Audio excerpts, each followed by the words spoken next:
Benavides, de primero de Trabajo Social. Estamos con la profesora y doctora María José del Pino Espejo y vamos a hacer un podcast sobre una autora de sociología, llamada Charlotte Perkins Hillman. Esto es parte de la Fundación Pública de Centros de Estudios Andaluces y del proyecto Pionera y Fundadora de la Sociología. Hemos repartido el trabajo sobre esta autora en diferentes fragmentos. Va a comenzar María García Campos hablando de la biografía. Hola, soy María y voy a hablar sobre la biografía de Charlotte. Ella nació el 3 de julio de 1860 en Hartford. Tenía 3 hermanos y sus padres eran Mary Fitch Westcott y Frederick Beecher Perkins. Su padre los abandonó en 1859, abandonó el hogar, y esto conllevó a que su madre se tuviera que encargar de la familia sola. Tuvo muchos cambios de domicilio, en ocasiones tuvo que quedarse con familiares o amigos, y ella pasó por 7 colegios diferentes, algo que termina cuando ella cumple los 15 años. Sus amistades eran sobre todo mujeres, y tuvo en su adolescencia una relación romántica con Martha Luther. En 1878 se matricula en la escuela de diseño de Todd Island y se gradúa en 1883. Para costearse su educación, pues ella tuvo que dar clases particulares, vender acuarelas y tarjetas de felicitación. Fue una época de adolescencia idílica y de gran felicidad. En 1881, Marta se va de vacaciones con su familia fuera de la ciudad. Esta conoce a Charles y el 1 de noviembre pues se casan y se trasladan a Massachusetts con planes de formar una familia. Ella tuvo 2 hijos. En un breve periodo de tiempo, pues todo cambia y se transforma para Charlotte para siempre. Esto supone un impacto emocional bastante fuerte y pasan los meses y en 1882, cuando tenía 22 años, conoce a Charles Walter Stetson, que era un joven artista con el que, tras rechazar su primera proposición, se casa. Se casó el 2 de mayo de 1884. Un año más tarde, el 23 de marzo de 1885, nace su hija, Catherine Beecher Stetson. Ella, con el nacimiento de su hija, a los meses, pues sufre una profunda depresión postparto y ella, pues, acudió a un neurólogo bastante famoso. Se le diagnosticó un agotamiento nervioso y le prescribieron una cura de descanso, que era un tratamiento del que este neurólogo era pionero. Tras 6 semanas de tratamiento, pudo marcharse a su casa con una serie de instrucciones, que era que viviera una vida doméstica como se pudiera, que tuviera a su hija con ella todo el tiempo y que se echase a dormir durante 1 hora después de cada comida. Y como máximo que tuviera 2 horas de actividad intelectual al día. Y nunca toque una pluma, ni un lápiz, ni un pincel en su vida. Entonces ella, en la depresión postparto no era un cuadro clínico que estuviera conocido.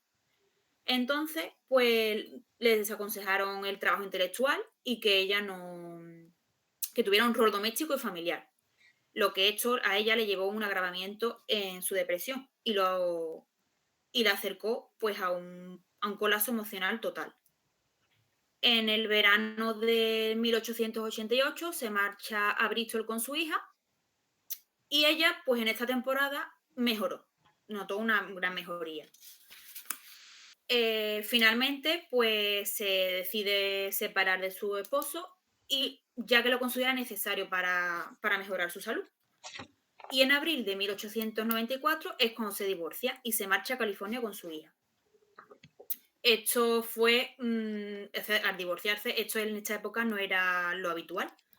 Y tras la separación, pues ella a lo largo del año 1890 tuvo una época de gran creatividad.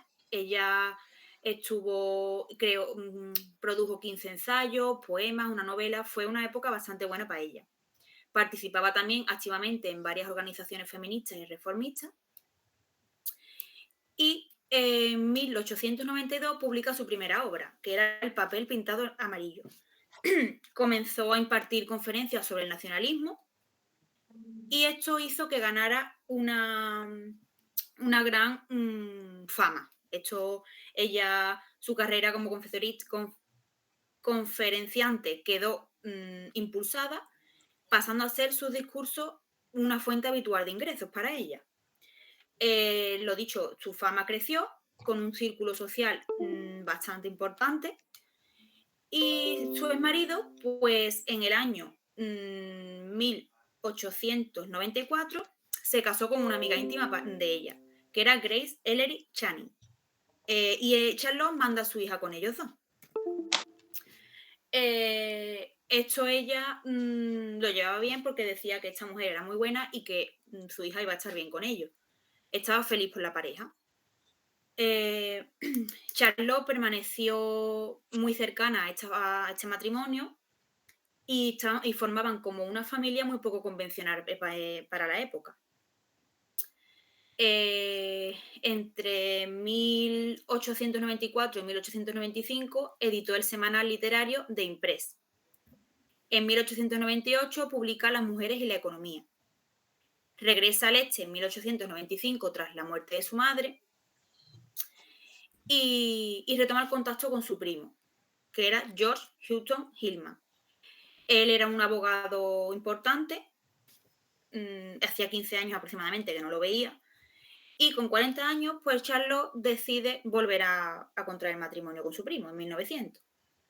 Su primo era un hombre solidario con sus aspiraciones feministas, que supo apoyarla en sus proyectos y darle la libertad que ella necesitaba, y que su matrimonio no se parecía en nada con el que tenía anteriormente. Ella viajó, conoció a muchas personas, ella en su carrera fue una gran figura literaria y extendería su periodo creativo comenzando con la publicación como editora y escritora. En 1925 termina su autobiografía, que se publicará más tarde a título póstumo. Continuará dando conferencias y reivindicando la independencia económica de las mujeres. Ella, tras varios años viviendo en Nueva York, pues Charlotte y su marido se trasladan a la antigua casa de Norwich. En 1934 su marido muere de una forma repentina tras como un infarto cerebral y regresa con su hija a Pasadena, California. Al poco tiempo a ella le diagnostica un cáncer de pecho que era incurable y ella, pues al poco tiempo, firme defensora de la eutanasia, pues decide quitarse la vida.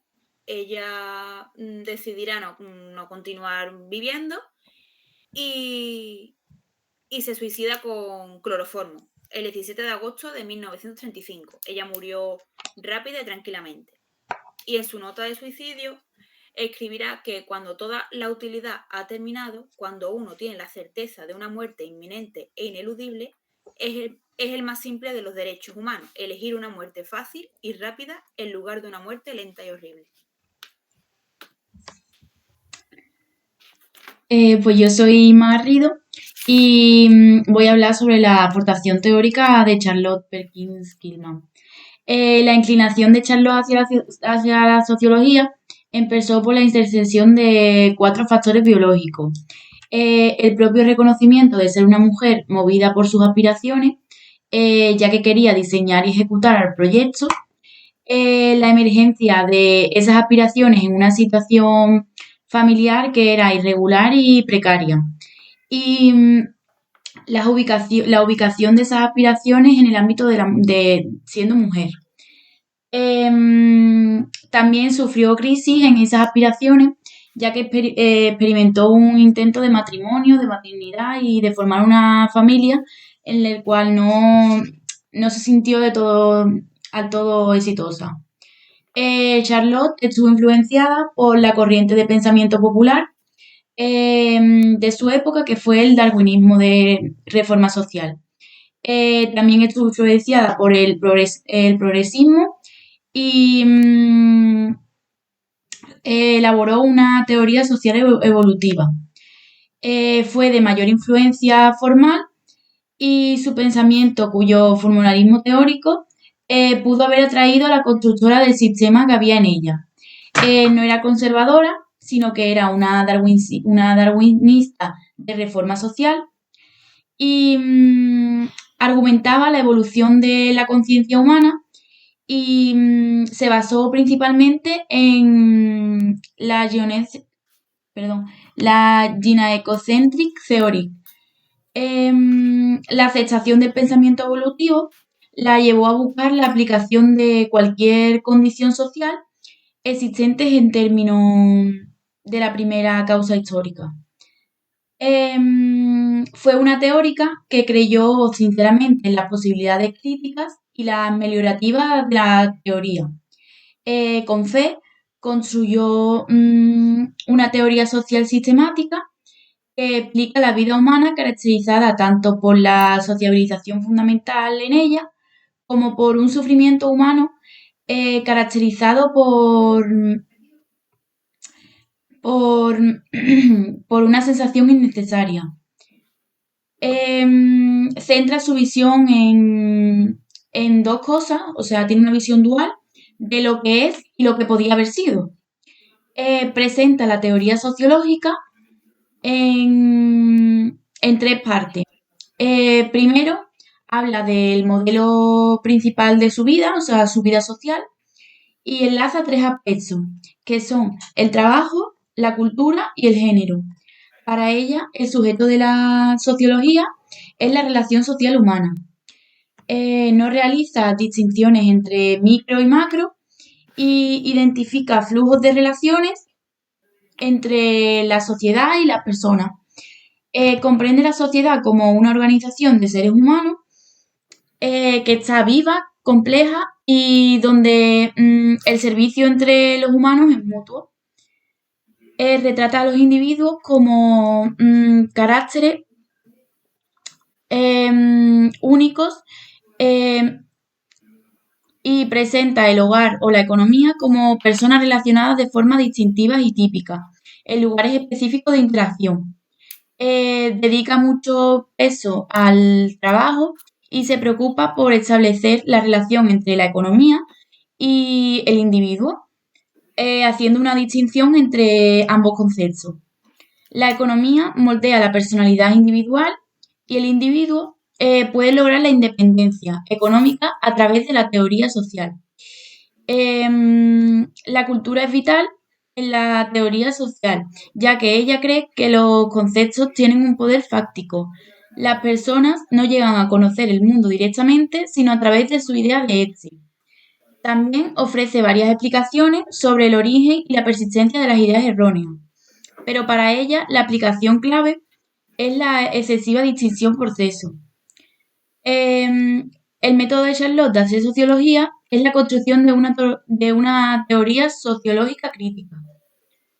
La elección por la teoría fue consistente con su preferencia por las ideas sobre los hechos y por las ideas que eran intensamente teóricas.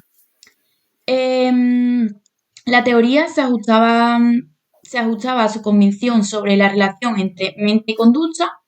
Para ella, el trabajo teórico era una forma de praxis crítica para corregir la causa principal del sufrimiento humano producido a través de la sociedad. Los métodos para hacer teoría seguían por una serie de reglas fácilmente discernibles. Comienzan declarando exactamente cuál es su propósito, ofrece algunas reglas que son a modo general para pensar lo que es la teoría y presenta su tesis en el primer capítulo. Posteriormente lo desarrolla en diferentes direcciones a lo largo de su trabajo. Tiene el éxito de crear una teoría formal y a su vez accesible por sus usos de ejemplo que toman de los conocimientos corrientes de su época. Utiliza 4 tipos de evidencia: las comparaciones entre especies, las comparaciones entre culturas, selecciones de un amplio abanico de ejemplos de la cultura popular y detalles de las cosas cotidianas. La teoría le aporta la teoría le aporta una manera de unir su sensibilidad analítica y su sensibilidad ética. Logra un estilo de teorización que podría caracterizarse como metafísico, está dentro del ámbito metafísico. La tesis central es la sociabilidad. Después pasamos a su tesis central, que es la que abarca más tiempo de su carrera teórica, es la sociabilidad humana distorsionada por la relación sexo y economía. El análisis de la relación sexoeconómica se puede dividir en 4 partes: su definición, sus orígenes, su continuidad y su efecto negativo en la vida humana. Esta parte abarca la parte del feminismo de la autora, que más adelante comentará mi amiga, o sea, mi compañera Eva. La segunda tesis de Charlotte y de la última que vamos a hablar es que la sociabilidad humana se ha subvertido por el desarrollo de una cultura androcéntrica en lugar de la humana. Da un giro a su teoría de género y de estructura social y pasa del énfasis por el género y la relación socioeconómica, es decir, deja a un lado aquello que se avanzaba en la relación socioeconómica y se adentra en el patriarcado y la cultura androcéntrica. El propósito de ella es cuestionar lo que se da por hecho y defiende que, aunque los rasgos distintivos por sexo de masculinidad y feminidad son comunes a casi todas las especies, cada especie tiene también sus rasgos distintivos dentro de esa misma especie. La cultura androcéntrica establece la figura masculina como la protagonista y la que da orden a todas las que tienen a su alrededor, y las otras las caracteriza como subordinadas, es decir, hacen todo aquello que dice ese protagonista. Charlotte defiende que lo que necesitan no es un triunfo solamente femenino, sino que necesitan un triunfo de la humanidad. Es decir, si ganamos dejando atrás esa teoría, ganaremos toda la sociedad, no solo las mujeres. De esta manera se deja al lado la autoridad de coordinación, de subordinación, perdón, y se pasa a una sociedad coordinada, es decir, que todos colaboran sin haber alguien por encima de otro.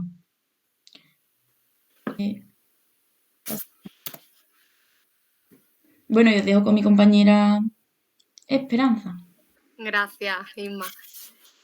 Vale, yo soy Esperanza, voy a hablar de la aportación metodológica de Charlotte. Realmente es difícil definir lo que sería la metodología de Charlotte. Al no haber estado reconocida como socióloga, no se ha estudiado en profundidad su método sociológico. No obstante, podemos mencionar sus perspectivas a la hora de analizar la sociedad y en lo que más hincapié hacía, como también ha mencionado mi compañera Isma. Charlotte utilizaba una metodología teórica sistemática y abstracta. Ella, a diferencia de otras sociólogas como Harriet Martineau o Jane Addams, que utilizaban una metodología más bien práctica, Charlotte utiliza una metodología teórica. Ella no creía en lo que era la metodología práctica. Para ella la forma de combatir las injusticias sociales o de realizar aportaciones al cambio social era a través de sus teorías, de sus libros, de sus artículos, ya que ella realmente está reconocida sobre todo como literata, no como socióloga. Era una teórica sistemática, es decir, su sociología no es específica, no entra a analizar diferentes grupos sociales, no hace distinciones culturales ni económicas, ni entra en diferentes circunstancias de cada persona, sino que parte cómodamente desde su posición, por lo que también se le denominaba abstracta, ya que, como bien he dicho, no analizaba los problemas individuales, sino que englobaba el problema en sí y estudiaba el problema de forma global, no individual de cada individuo. Un ejemplo de esto sería cómo analizaba las sociedades del género. Ella hablaba de la desigualdad que sufren las mujeres, pero siempre desde una perspectiva de clase media, alta y de mujeres blancas. Por lo que podemos considerar también que Charlotte podía ser incluso una persona clasista y racista, pero tenemos que tener en cuenta el contexto histórico del que estamos hablando, claro. Como también ha dicho Inma, Charlotte ponía el género como base y centro de su sociología. Hillman, a la hora de analizar la sociedad, se basa sobre todo en la desigualdad de género, o como ella lo llamaba, la distinción sexual excesiva. Ella era una persona que luchaba contra el patriarcado, contra el androcentrismo. Decía que no existía el concepto de género. Ella hacía una distinción de lo que era lo natural y lo que era lo biológico, ya que indicaba que existía una heterosexualidad obligatoria que se imponía de forma capitalista y patriarcal para mantener a las mujeres en ese estado, en esa situación de subordinación. También había un reparto desigual donde las mujeres se dedicaban a la maternidad, a la casa, y los hombres a la economía, al trabajo, y que esa desigualdad se estaba transmitiendo de madres a hijos por generaciones, que ella denominó como un concepto de socialización. Y decía que ahí era donde estaba el problema, que si siempre se iba inculcando a los hijos esa transmisión de la madre la casa, el padre el trabajo, nunca se iba a resolver el problema porque se iba a entrar en ese estándar de rol, de género. Por lo que también hay una cita muy interesante que hizo Charlotte en el que decía: la mujer debe estar al lado del hombre, como compañera de su alma, no como sirvienta de su cuerpo. Ahí es como hacía esa distinción de aquella época en lo que se refiere a la mujer como concepto que tenían y como no debería ser, ¿no? En cuanto a su capacidad de comunicación, que también lo ha mencionado mi compañera María en la biografía, Gilme, como forma de ganarse la vida, ya que no pertenecía a un estatus adinerado, se autoforma leyendo, estudiando, aunque también realizando conferencias, por lo que su capacidad de comunicación era alta y era reconocida. Era una conferenciante que unía lo abstracto y lo general con lo concreto, es decir, era muy, muy irónica. Sobre una idea abstracta y general ponía ejemplos cotidianos de cultura popular y así enlazaba esos conceptos generales con las experiencias y lugares comunes de su tiempo, facilitando así que la comunicación, ¿no? Que el lector comprendiera, perdón, a pesar de su estatus, educación, todo lo que ella quería comunicar. Charlotte también aportaba un funcionalismo crítico muy fluido, promovía el progreso a la justicia, encaminándose más hacia la desigualdad social, donde ella decía que no había una democracia, sino una androcracia, ya que todo giraba en torno al hombre. Tenía una perspectiva también interaccionista. Charlotte habla de la razón, de los significados de los conceptos, del bagaje común y del origen de las tipificaciones erróneas o de las construcciones sociales de la realidad, y sugiere y expone las que son correctas. Por último, también cabe destacar sobre todo que Charlotte, a la hora de analizar la sociedad, lo realiza desde sus propias vivencias, ya que ella estuvo 2 años viviendo en la Hull House de Jane Addams y a pesar de ello no reconocía la sociología práctica. No estaba de acuerdo con esa metodología. a ella no le gustaba ver la miseria a su alrededor, por lo que, como mencionamos anteriormente, su trabajo solo está destinado a mujeres de clase media, blancas. Además, a diferencia de Jane Addams, Charlotte era proguerra, no estaba a favor de la guerra, tenía un pensamiento que en esa época era más de hombre, como ella también lo denominaba. Aunque sí cabe destacar que siempre tuvo un compromiso formal con la accesibilidad de su trabajo, de que este se entendiera, de que fuera accesible. Aunque trataba su sociología desde lo que había vivido, quería evitar el sufrimiento que veía en muchas mujeres y por ello trataba las variables que le habían hecho a ella vivir con ese sufrimiento innecesario. Y os dejo con mi compañera, que va a hablar de la aportación al feminismo. Gracias. Bueno, pues yo soy Eva y voy a hablar, como bien ha dicho mi compañera, de la aportación al feminismo y a la teoría feminista. El enfoque de la sociología de Charlotte es el género. Este enfoque tiene unas raíces claras desde la infancia.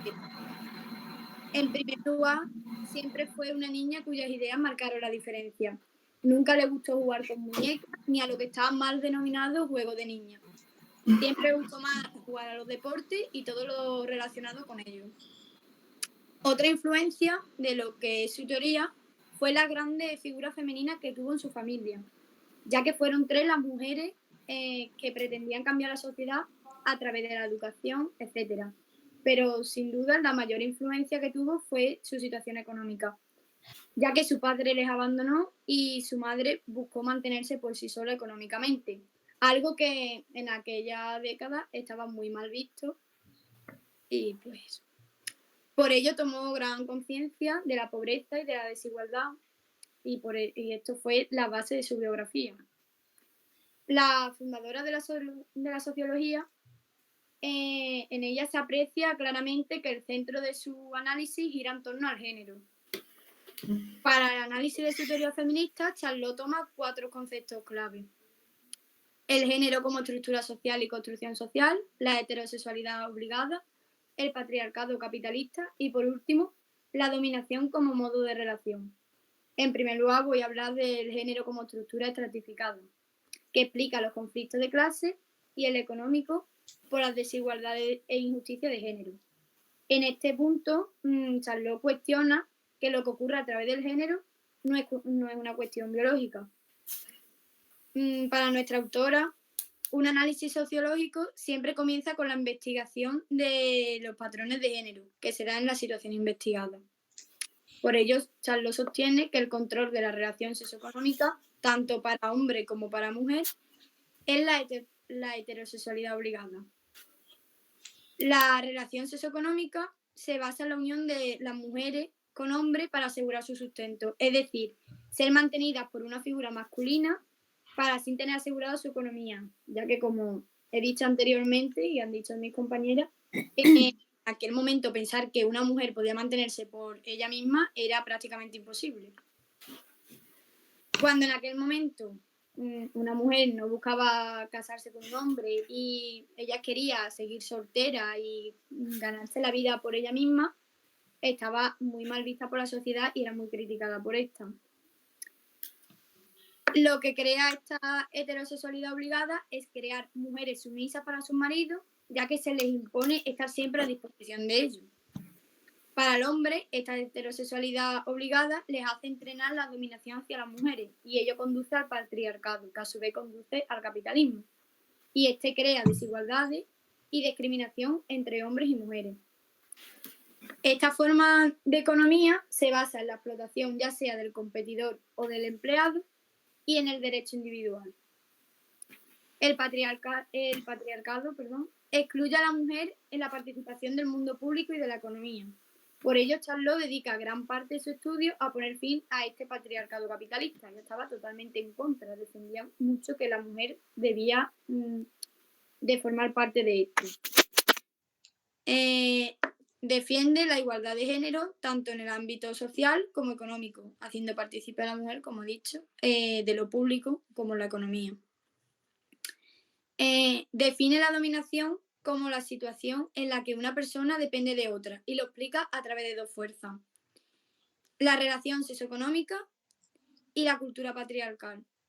La relación socioeconómica sitúa al hombre como señor y a la mujer como sumisa, que debe satisfacer a este hombre en todo lo que le pida, como objeto sexual, en el ámbito doméstico, etc. La cultura patriarcal es dada de la relación socioeconómica, donde el hombre está por encima de la mujer y lo defiende como una necesidad práctica. Una de las principales cuestiones para Charlotte fue que la maternidad o el sexo biológico sean una condición para que las mujeres estén en posición de subordinación y no tengan derecho a tener ingresos económicos ni a valerse por sí mismas por un propio trabajo. Según Charlotte, para cambiar esto y para cambiar la sociedad, deben eliminarse las desigualdades de género. Para empezar, dando la oportunidad y el derecho a las mujeres a elegir el trabajo que quieran realizar y así eliminar esa dependencia económica hacia el hombre. También propone reformar el espacio doméstico, es decir, cambiar ese concepto de que la mujer debe tener como único fin crear una familia y estar a disposición de su marido y de esta familia. Sino para ella era importante crear un hogar en el que se realice la mujer y todos los convivientes como personas, en el que convivan felices y estén a gusto. A todo esto, añadir que estuvo muy comprometida con los movimientos de los clubes de mujeres, en los cuales se demanda la igualdad de los derechos en la esfera pública, dominada por hombres, y por su afirmación de una ética social femenina distintiva, esencial para el discurso público. Estos clubes tuvieron un papel muy importante en el progresismo y participó en todos ellos, excepto los relacionados con mujeres negras, que, como bien ha dicho mi compañera Esperanza, fue considerada racista y clasista, ya que para ella su sociología va vinculada a mujeres de clase media alta y blancas. Y bueno, pues yo por mi parte ya he terminado. No sé que mis compañeros quieran añadir algo más, se da paso a mi siguiente compañera. Yo soy Nuria y os voy a comentar la bibliografía en la que Charlotte, al igual que otros tantos escritores, refleja sus pensamientos y su propia vida personal. Voy a empezar hablando de uno de sus libros más emblemáticos, que es The Yellow Wallpaper, o El tapiz amarillo en español, de 1892. Este relato está escrito como un diario de una mujer que, junto a su marido y su bebé, se van a una casa rural durante 3 meses, como tipo terapia para la mujer que padecía de depresión postparto. Esta terapia se la propuso su doctor, que junto a su marido, que también era doctor, creyeron que era la mejor idea porque en esa época no se entendía bien, no se entendía como enfermedad la depresión postparto, como ha comentado ya María en la biografía. En esta casa, ella está encerrada todo el tiempo en una habitación que tiene todas las paredes cubiertas con un papel amarillo, que ella se va percatando poco a poco de ciertas figuras que tiene y de que empiezan a moverse y poco a poco va perdiendo la cordura.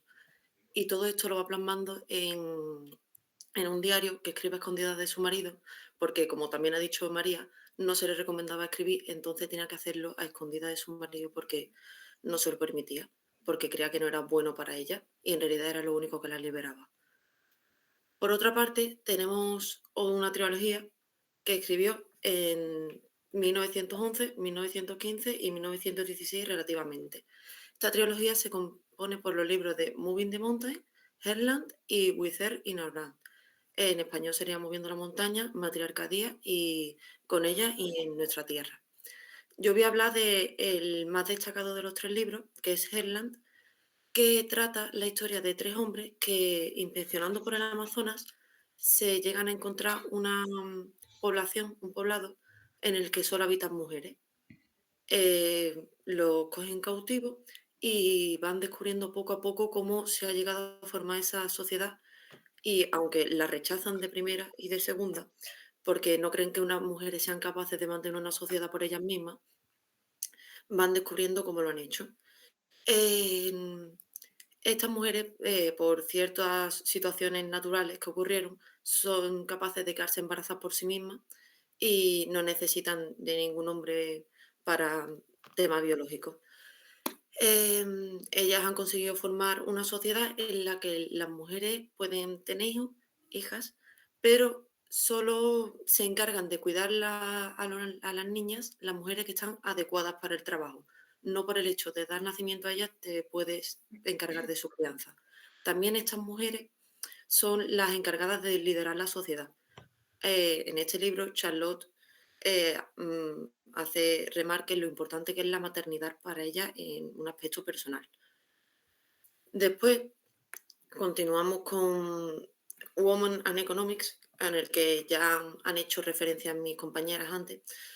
Este libro fue escrito en 1898 y es un ensayo en el que recoge teorías que ha ido desarrollando Charlotte a lo largo de su carrera y ha plasmado en algunos de sus libros. En este libro no solo analiza y critica a los males de la sociedad respecto a las diferencias de género, sino que también les propone unas soluciones. Algunas de ellas se llevan a la práctica y funcionan y otras no. También toma ideas en este libro de Marx pero cambia conceptos de la teoría de Marx por género en vez de por clases. Y la teoría de Darwin, como ha explicado Inma también en la aportación teórica, también la coge como aportación a su ensayo. En este libro fue rechazado de primeras por ciertas ideas que tenían que no estaban bien vistas en la sociedad de la época. Por ejemplo, Gilman decía que las mujeres trabajaban más duramente y por más tiempo que la mayoría de los hombres, y no refiriéndose solo a las tareas de la maternidad. También decía que los hombres no deberían dirigir y organizar las actividades femeninas porque eso es algo que deberían hacer las mujeres ya que son actividades hechas para ellas. Entonces, como es lógico, tendrían que ser ellas quienes las dirigiesen. Por otra parte, dice que la mujer cumple dos roles, el de madre y el de criada. Y que esos roles, como ha dicho antes Eva, se los van transmitiendo a sus hijos. No, lo he dicho Esperanza. Se los van transmitiendo a sus hijos. Entonces se crea ahí una cadena en la que los niños van adquiriendo eso, se lo pasan a sus hijos y así constantemente, y que habría que partir ya esa cadena porque no llega a ningún sitio. Después, esa es la imagen que se llevan los hijos de unas mujeres que trabajan mucho pero no son remuneradas, no consiguen dinero mientras el padre trabaja menos y sí saca dinero de ellos. Después también se plantea la idea de que las mujeres necesitan un espacio personal para poder desarrollarse y tener un crecimiento personal y no dedicarse solo a la casa, a los niños y a cuidar del marido. En este libro se trata mucho el tema de género y todo eso, pero como han comentado mis compañeras, esta señora era un poquito racista, bastante. Entonces no hace referencia en ningún momento a la raza negra, solo se refiere a la raza blanca cuando habla de raza en este libro. Por último, quiero hablar del libro de If I Were a Man o Si yo fuese hombre, de 1914. En este libro se compone por 4 mini relatos en los que la autora narra historias de 4 mujeres distintas en las que las mujeres intentan salir de los roles en los que se les han encasillado en la sociedad. En todos ellos, Charlotte, como ya hemos comentado, era una persona que tiraba mucho de la ironía y del sarcasmo para hacer críticas. Entonces, en este caso lo lleva al extremo y hace una burla en la que de forma sarcástica ridiculiza todos los cánones que se les imponen a las mujeres de la época y que aún se podrían aplicar a mujeres de esta época, pero como ella era de su época, pues. Y entonces hace una crítica clara al machismo, pero no de una forma directa, sino de una forma muy suya, que era a través del sarcasmo. Y es curioso porque a la vez que intenta hacer humor y hace humor, las historias que cuenta son muy trágicas, pero es más llevadero tratándolo de humor, pero al final es una realidad que estaban sufriendo las mujeres y es una opresión que tenían, solo que es una forma distinta de tratarlo y es innovador. Y mi siguiente compañera ahora os va a contar su parte.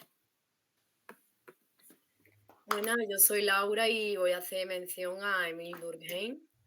Emile nació en 1858 y murió en 1917, a los 59 años de edad.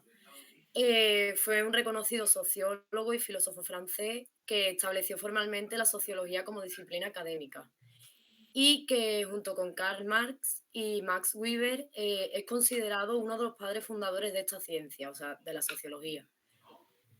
Durkheim creó el primer departamento de sociología en la Universidad de Burdeos en 1895 y es entonces cuando publica una de sus obras más conocidas y de la que a continuación hablaré, Las reglas del método sociológico.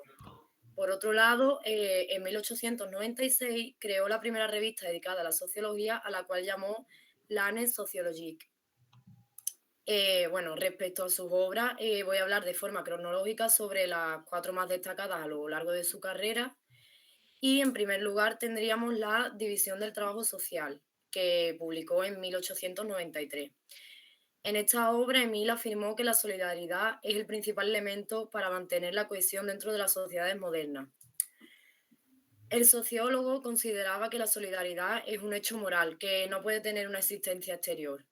Para poder implantarla, entonces, es necesario la ley y el derecho. En esta obra, además, aparece la primera formulación de una categoría que Emil instala firmemente en su pensamiento, y esta categoría es la anomía. Básicamente, cuando comienza a analizar el funcionamiento de las sociedades, se encuentra con dicha clasificación, entendiendo la anomía como una carencia de la solidaridad en la sociedad, ya que las relaciones con los órganos no están reglamentadas dado al desajuste originado por la modernización de las sociedades. Concretamente, Emil encuentra en el contrato social un factor de anomía, ya que, según él, no garantiza el orden. Por otro lado, tenemos la nombrada anteriormente, la obra Las reglas del método sociológico, que publicó en 1895 y en la que el sociólogo concibió la existencia de hechos sociales, definiendo a estos hechos como modos de actuar, pensar y sentir, que son exteriores al individuo y que poseen un poder de coerción en virtud del cual se imponen a él, es decir, al individuo. Pues son anteriores a su nacimiento y, bueno, él pone como ejemplo de estos hechos sociales la lengua natal y la escritura, que cuando tú naces ya la llevas contigo mismo según el lugar en el que has nacido. Y también en esta obra redefine la sociología como la ciencia que tiene como objetivo el estudio de estos hechos. Emil en esta obra reconoce que la sociedad existe más allá de nosotros mismos. Ella es mucho más que los individuos que la componen. La sociedad tiene una vida propia que se extiende más allá de nuestras experiencias personales y tiene el poder de determinar nuestros pensamientos y nuestras acciones. Por lo tanto, el hecho social, según Emil, no puede reducirse a simples datos psicológicos y a la conciencia colectiva prima. Siempre, es decir, la conciencia colectiva prima siempre sobre el pensamiento individual, siendo entonces la sociedad y no el individuo la unidad de análisis primordial en la sociología. Además, Durkheim en esta obra propone el método positivista, ya que pretende estudiar la sociedad como una cosa y comprobar la hipótesis a través de la realidad. Por un lado, agrega la estadística y por otro lado, el razonamiento lógico, contribuyendo a un método que se basa puramente en la observación de hechos y en el rango de comprobación que puedan tener estos hechos. Su tercera obra más reconocida es El suicidio, publicada en 1897. Esta obra trata sobre el suicidio como un fenómeno social, rompiendo con la tendencia tradicional de considerarlo un fenómeno que es estrictamente individual y que depende de la psicología y de la moral de las personas. Para esta obra, el sociólogo analizó la tasa anual de suicidios que existe en varios países europeos. Y es entonces cuando se percata de que suelen mantenerse constantes o con cambios muy leves a lo largo de prolongados periodos de tiempo. También se da cuenta de que la tasa de suicidio es diferente en unos países y también es diferente de unas comunidades a otras, dependiendo de la religión, la cultura y también la economía de dicha zona en la que se hace el estudio. Con estos datos, el autor llegó a la conclusión de que el suicidio también tenía causas sociales y no solo individuales o psicológicas. Finalmente tenemos su cuarta obra más reconocida, que es Las formas elementales de la vida religiosa, publicada en 1912. Esta obra analiza la religión como un fenómeno social y atribuye su origen a la seguridad emocional alcanzada por el individuo en la convivencia con la sociedad. Básicamente, en esta obra, Emil encuentra que la esencia de la religión es la idea de lo sagrado. Este concepto es el único que se repite en todas las religiones. A continuación voy a hablar sobre, voy a relacionar a Emil con Charlotte, que es sobre quien estamos haciendo el trabajo, y he encontrado tres principales conexiones entre ambos. Y en primer lugar tenemos que tanto Emil como Charlotte Perkins tenían ideas sobre cómo se dirige la sociedad y cómo funcionan los individuos cuando conviven, y ambos percibieron una anomía en ella. Por un lado tenemos la teoría de Gilman, que es la teoría evolutiva del género. Esta significa que hay una abundancia de distinción entre los géneros, afirmando así que existía una anomía en la sociedad por la diferencia entre hombres y mujeres.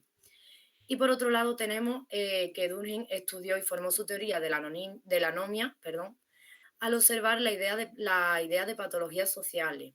Las patologías sociales son un concepto que utilizan en las ciencias sociales modernas para referirse tanto a aspectos de las estructuras sociales como a los comportamientos y valores atribuidos a categorías sociales particulares.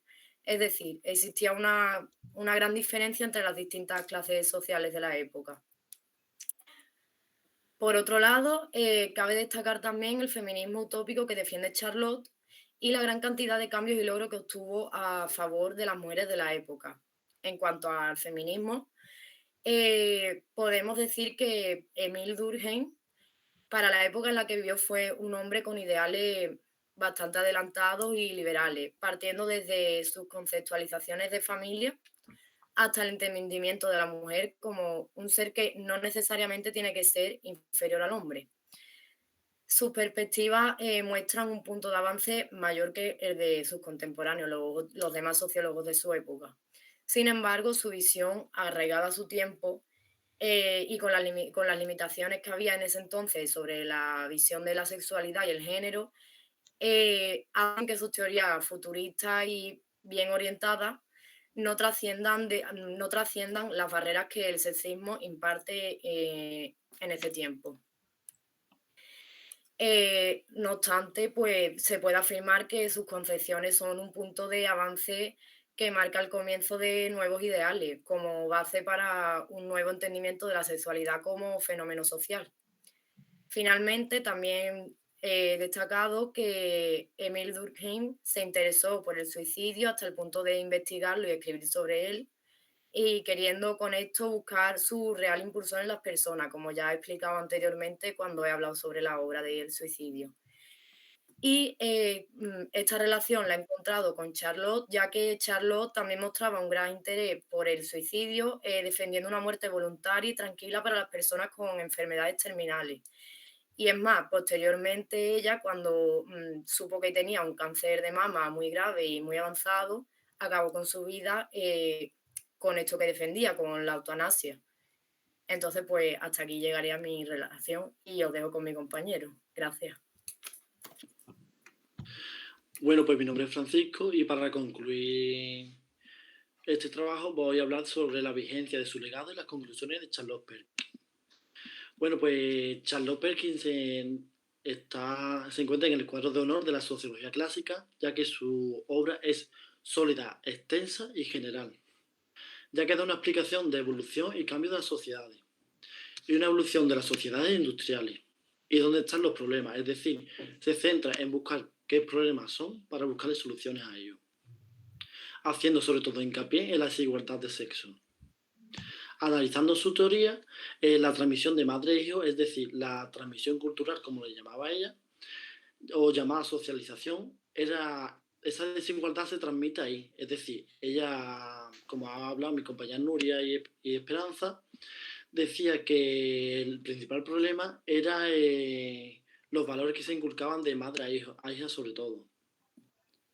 Que mayoritariamente las barreras existían ahí. Es decir, si tu madre te decía tú no podías trabajar porque las mujeres tienen que estar en casa, ahí ya se inculca, por así decirlo, una barrera de madre a hija, antes que la sociedad lo imponga.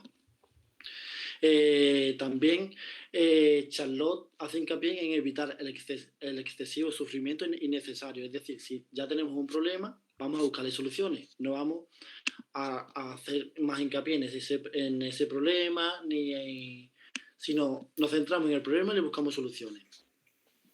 Además, Charlotte escribió ese libro, pero escribió artículos en la American Journal Sociology, Annals of the American, es decir, en todas las revistas de la sociología más importantes. Muchos de los lectores también coinciden en que es una lectura irónica en sus libros, pero a la vez es bastante clara en cuanto al tema de sociología. También he de decir que destacamos de Charlotte que habla a un público de mujeres de clases medias y blancas. Charlotte es defensora de la eutanasia y para los enfermos terminales. Además, ella utiliza la eutanasia para suicidarse el 17 de agosto de 1935 con una sobredosis de cloroformo, como ha comentado antes mi compañera María.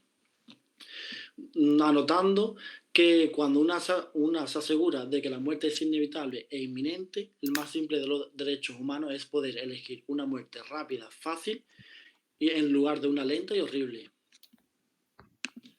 Bueno, pues aquí termino la conclusión de la vigencia de su legado, y ahora si mis compañeras quieren aportar algo. Sí, yo creo que en conclusión todos hemos hablado prácticamente y hemos hecho hincapié en lo más llamativo, ¿no? de esta socióloga. Sí.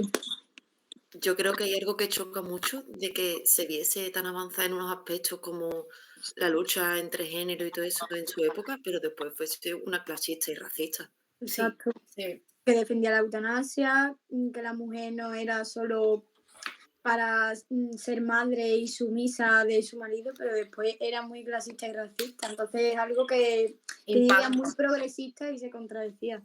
Y además que tuvo la relación con otra mujer, se divorció en la época que estaba. Es que de lo blanco a lo negro, es que no tiene... No cuadra mucho. No. Esas dos personalidades. Es lo que más me ha chocado de ella, la verdad. Sí. Pero bueno, Creo es que verdad que también ayudó muchísimo a la mujer en ese aspecto. Pero hay que destacar que en la época en la que estaba...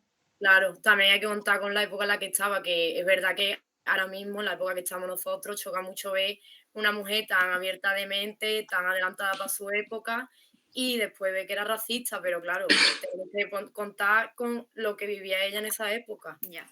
también. Pues Es sí. que hoy en día no sería combinable ser racista y feminista. Bueno, feminista no, lo que se consideraba ella, pero Claro. que al final es feminista, pero...